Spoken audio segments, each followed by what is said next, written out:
Hey guys, welcome back to Sacred Vedic Astrology.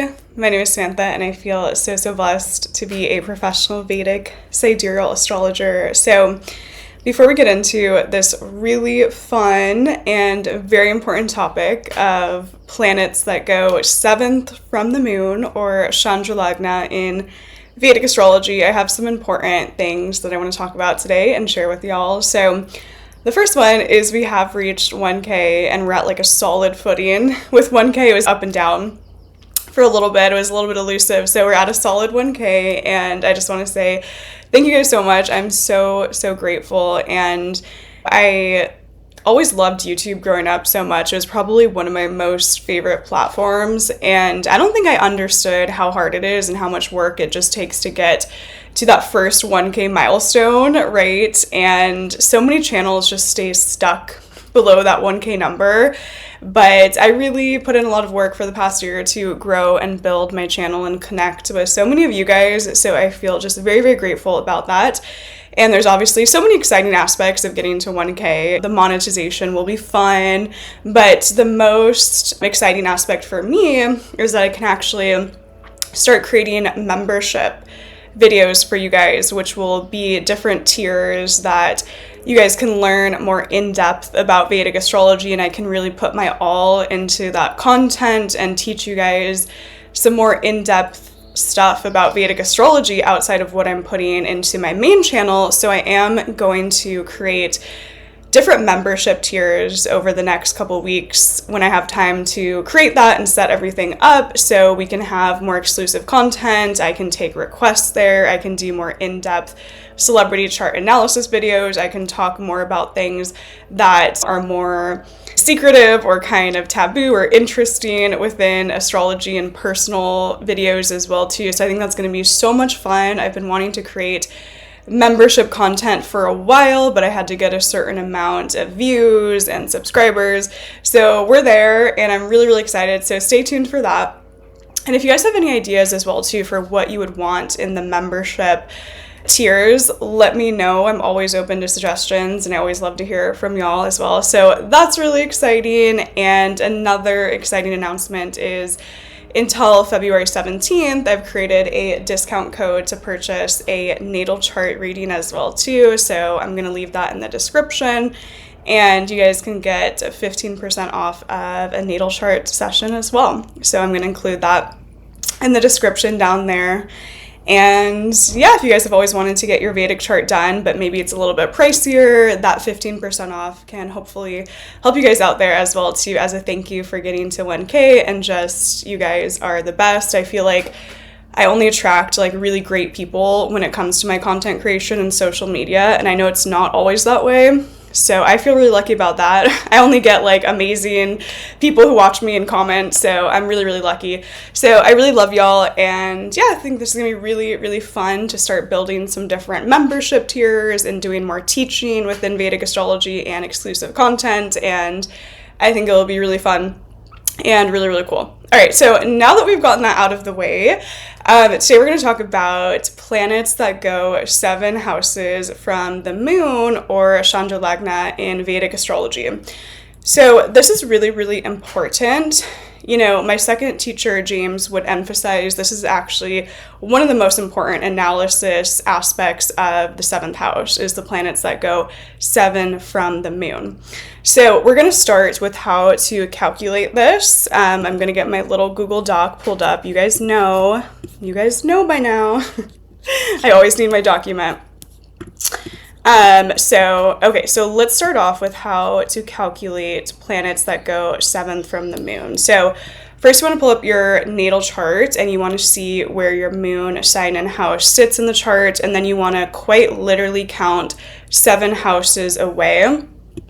Or if you are more mathematical, you can just do the calculation of, okay, what's opposite of this house and see it in that way. But it is going to be whatever planets go 7 houses away from the moon or directly opposite in the chart.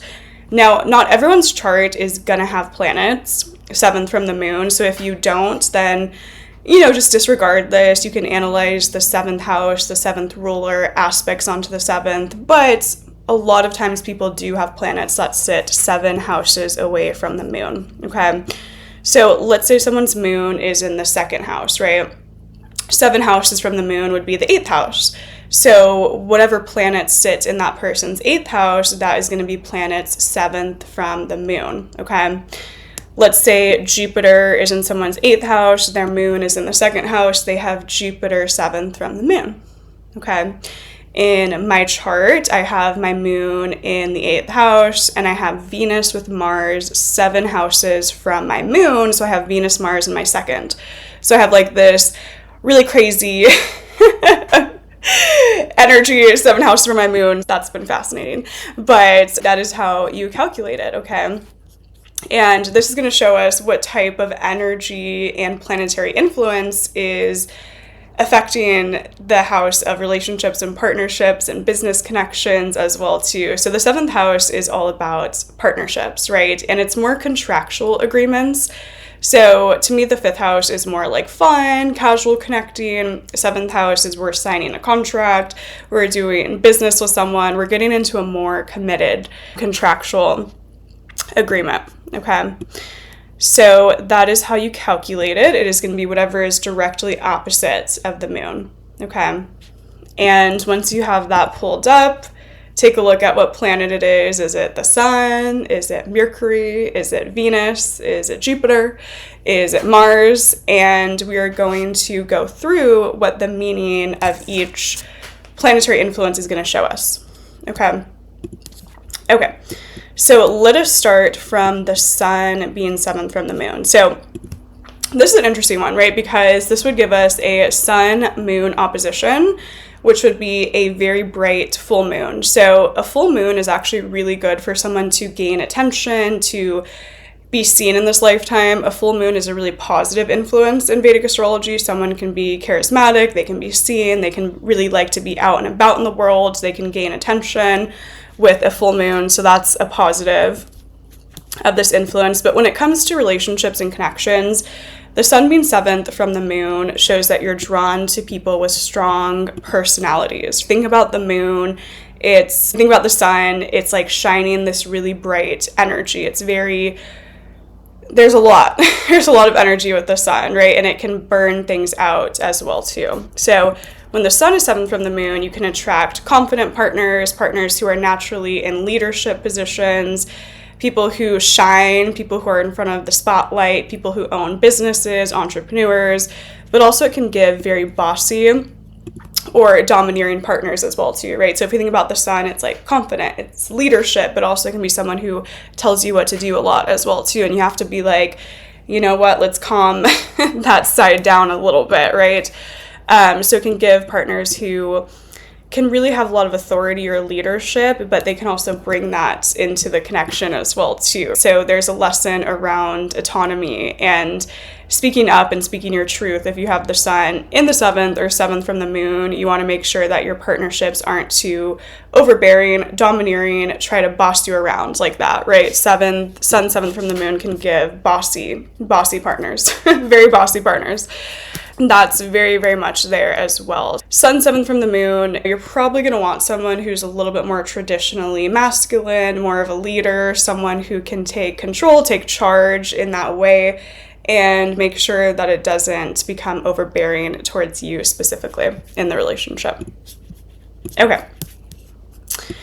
Let's move on to Mercury 7 houses away from the moon. So Mercury is interesting in the sense that it's very intellectual, right? Mercury is the karaka of the mind and the intellect. It's this very communication heavy sort of planet. So when Mercury is 7th from the moon, there can be an importance of communication, of intellect, of expression. You can be drawn to someone who's very intellectually sound, right? Someone that you can have interesting conversations with. It can also be someone who's in business or sales or technology, right? So they can be very mercurial adjacent in their work life. They can work with like tech, business. They can always be doing things in connection to Mercury, right? It's talking, writing, teaching, expression, communication.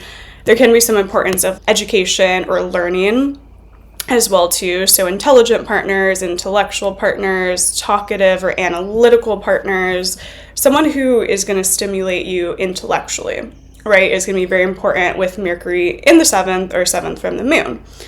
Now, Mercury is usually more of a youthful, young sort of energy, so the partner can be a little bit younger, or they can seem youthful, or they can be just fun. They can have some sort of fun, kind of witty energy about them. They can be humorous, they can be funny, they can be very witty, and they can really enjoy travel, right? Now, the downside of Mercury can be that the person is a little bit flighty, right? So they can be like there one minute, gone the next, say they're going to do something, they don't do it, right? Mercury can be this very flighty sort of energy as well too. So you want to watch out for that with Mercury 7th from the moon. And I've had clients before where Mercury is either in their 7th from the moon, or their Darkarka, and their partner isn't like actually younger, but they're like, yeah, they seem a lot younger. They're very like fun and free, always want to go travel, or more energized in that way as well too. Mercury is a very youthful energy in the 7th or 7th from the moon as well too.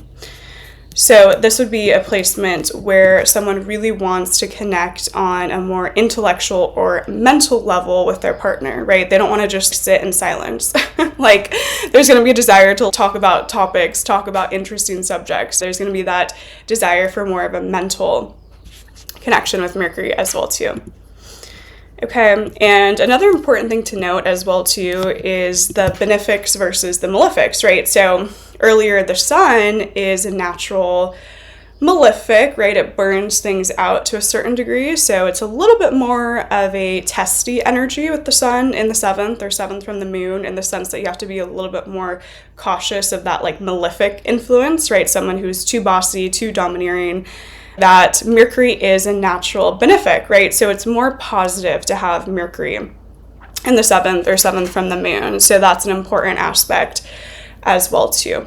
Okay, so that would be Mercury 7th from the moon. Now let's go to Venus 7th from the moon. This is a really interesting one because Venus is the karaka for beauty, creativity, artistic talent, sensitivity, and can be a kind of more feminine, soft energy, right? So what you'll find with Venus 7th from the moon is they can get very physically attractive partners, like beautiful partners, and also partners who are very artistically, musically inclined, artists, writers, musicians, themes like that as well, to models, actors, all of that, right? So like I have Venus 7th from my moon, and I was kind of joking about this, but it was also true that I was telling my friend recently. I was like, if I made a list of everyone I've ever dated, they would all be either artists or musicians or like actors or models. Like they're always very Venusian. And I do feel like I've always like, anyone I've ever been like attracted to and they're like very physically attractive, I'm like, okay, I'm always drawn to like physical beauty. It just is what it is. Like Venus 7th from my moon, I'm very drawn to like physical aesthetics, someone who's like creative and beautiful and artistic, right? So I've seen how this is played out in my own life. If someone doesn't have some creative or artistic talent, we will never mesh. What do you mean you're not an artist? So Venus gives this very creative, sensual, artistic energy to it when it goes 7th from the moon, and can get very beautiful partners, right? People that just have a very beautiful look and appeal. They could be like soft spoken, they could be a little bit feminine, right? But the problem with Venus 7th from the moon is it can cause an energy similar to Venus in the 7th, where it's too much focused on like physical attraction, physical beauty, more Venusian themes like indulgence and having fun together. I think a lot of times people tend to miss the fact that Venus in astrology is a very pleasureful sort of planet, right? So Venus wants to feel good all the time, wants to indulge, wants to shop, wants to buy nice things, go to nice restaurants. It's a very pleasure-seeking planet.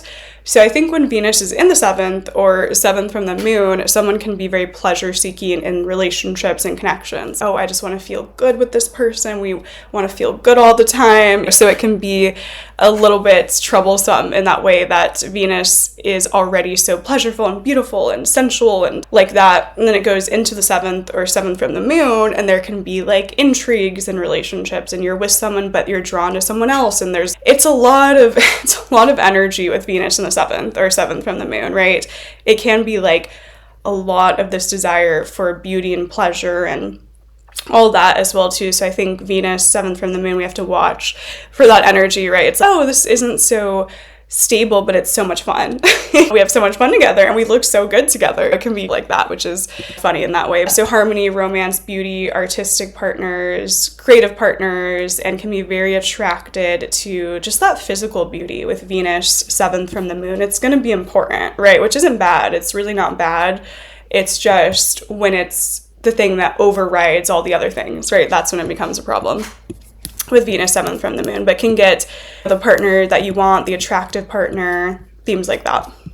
Okay, Mars 7th from the moon. So Mars is a malefic, right? And Mars is the planet of aggression, fighting, friction. So if Mars is 7th from the moon, you can attract a lot of fighting and tension in relationships, right? Where you can get comfortable in situations where there is friction, right? It can be an energy where you think or you confuse like fighting and intensity with passion, right? Because Mars in the 7th or 7th from the moon is like that Kuja dosha aspect in Vedic astrology where a few things. One, you have to watch out for too much Mars, right? Too much fighting, friction, passion. That's all that it's based on.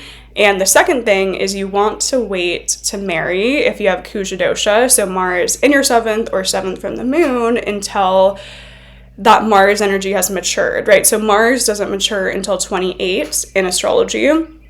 So if you choose someone too young with that Kuja dosha influence, you probably choose the person that's based on passion and intensity and chemistry, but not the person that's going to be like a good partner, right? So Mars 7th from the moon, it's better to wait until later on in life, until you mature that Mars, right? 28 into the 30s, and then you'll pick a better partner usually. But there is going to be some element of Mars in the relationship, either passion and chemistry, or it can be just fighting and friction, right? It depends how evolved someone is when working with Mars influence in the 7th. But it can be difficult because someone tends to go more towards passion than stability, right? So Mars 7th from the moon would be assertive partners, bold partners, a lot of chemistry, but there can be fighting and friction and a lot of ups and downs. The person can work in Mars-like fields, so a very technical field, law or justice or firefighters, or they work with like physical fitness. That can be a theme if someone is like very physically strong with Mars 7th from the moon as well too. Okay, but we got to watch for those tension, friction aspects and thinking like, oh, this is what it's supposed to be like. So that's absolutely a theme. There can be a lot of arguing and a sort of push-pull dynamic there. Okay, let's move on to Jupiter 7th from the moon. So this is a really, really great influence. I like this one a lot. So Jupiter 7th from the moon, you're drawn to someone that can be larger than life. They can have strong opinions. The funny thing about Jupiter in the 7th or 7th from the moon is usually they're drawn to partners who are very opinionated, right? Very, I believe this, I feel this way. It can be very set in some sort of beliefs, morals, philosophies, principles. So someone who has like a bigger personality, a bigger energy, someone who's spiritual, philosophical, someone who's a teacher, someone who's more optimistic. Can also give people from different backgrounds, right? So someone who's a little bit culturally different or diverse. I feel like when Jupiter is either in the 7th or 7th from the moon, there's really an importance of that person that you end up with being philosophical or spiritual in some way. And whenever I explain this to clients, I'm always like really trying to explain it in the right way, because I think a lot of times when I say that, they're like, oh, I've never dated someone who was into astrology, and it's like, it's not that, right? Like, it's not that they're into astrology. It's that they have some belief system that they follow, right? They can be religious, they can have a meditation group, they can follow some sort of text or some sort of like book that they really agree with, right? So it's not that they are an astrologer, right? And I always explain this, and then when I explain it, the client's always like, oh, okay, yeah, that makes sense, right?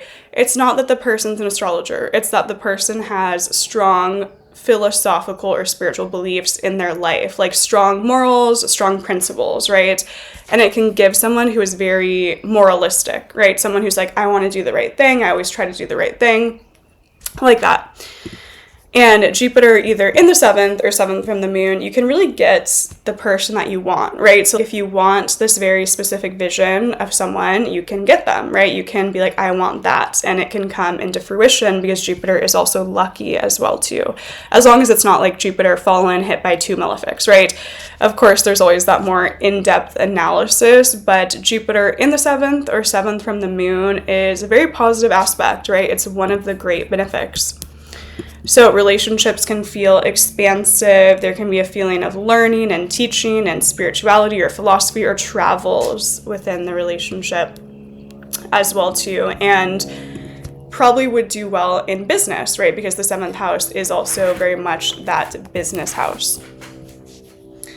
Okay, now let us move on to the final planet, which is going to be Saturn or Shani in the 7th or 7th from the moon. So this is a very karmic energy when Saturn is either in the 7th or 7th from the moon. There can be a lot of karma that someone is working out within relationships, within marriage. It can give something that feels very faded, very binding. You'll find a lot with Saturn in the 7th or 7th from the moon. Like someone feels very binded to someone in this lifetime, or they can feel very responsible for someone, or the partner feels responsible for them. Right? There's a lot of like responsibility, duty, binding sort of energy with this placement. So you can attract karmic relationships, older partners, serious partners, commitment heavy dynamics. So there's a lot of commitment and duty within relationships. The partner can be very Saturn-like, right? More on that austerity path. They can be very Saturnian. They like to do things the right way, follow the righteous path. They might be more into things like cutting out things, meditation. They might follow certain things like veganism, or they're sober, or they follow certain rules, right? Saturn can be very like restricted and austerity sort of path as well. They can be into meditation or things that are more spiritual, but more so about like restricting yourself spiritually as well too. Saturn 7th from the moon can give a very karmic sort of relationship or marriage. And what you'll find a lot is someone feels so like binded to someone that it can be hard to leave. Like you'll see that a lot with moon in the 7th, Saturn the 7th, or Saturn 7th from the moon. They feel very binded and bonded once they're in that relationship or marriage, and it's hard for them to get out of it, even if it's like not a great situation, because Saturn is like this karmic glue, right? It's like keeping someone like binded to that person. So if you have Saturn 7th from the moon, I think it's important to like really find the right thing, because when you do marry, you're going to feel very committed in that relationship. Okay.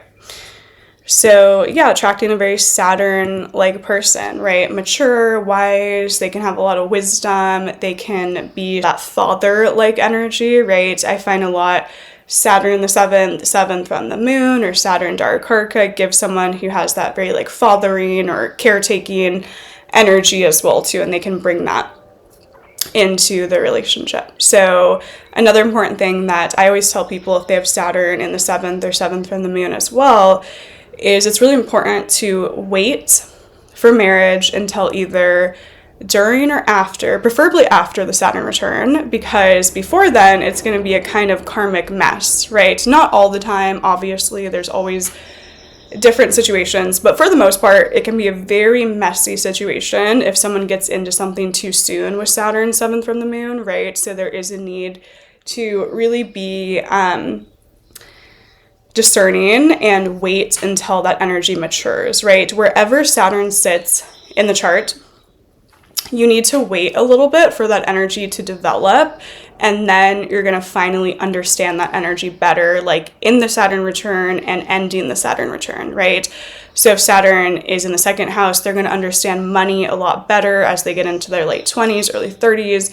Saturn's in the seventh from the moon. They're going to understand how to find the right thing later into the 20s, into the early 30s, right? So that can be an aspect where someone waits a while to get married, they get married older, or it can be a karmic mess if it happens too early as well too, because there's so much karma with Saturn 7th from the moon, right? Saturn is a very karmic sort of energy, but very binding, right? Can give a lot of very strong and serious commitments as well too. All right. So this was an analysis of the planets that are 7th from the moon in the Vedic astrological chart. Of course, there's always more analysis that needs to be done. 7th ruler and the D1 and the D9 and Jarakarka. But what you'll find is this is very, very accurate. And my second Vedic teacher was really set on the idea that this is probably the most accurate analysis is planet 7th from the moon. Like, you have to constantly check that in chart analysis. It's really, really important. And for me, my Venus-Mars conjunction, 7th from the moon, is like spot on. It's so true, right? Venus with Mars, passion and artists and fighting and friction. So it's spot on. It's very, very spot on. It's very accurate. So let me know what planets that you guys have 7th from the moon down below and how this is manifested and played out for you in your own life and your own experience. I always love to learn from y'all and hear about your chart as well too. Don't forget to comment, like, and subscribe for more content coming soon. And if you guys do want to book a personal reading, I will have that 15% off coupon linked down below as well, where I can look into your chart and do all this analysis for your personal Vedic chart as well too. All right, so I'm sending all the best vibes, and we'll talk soon. Bye, guys.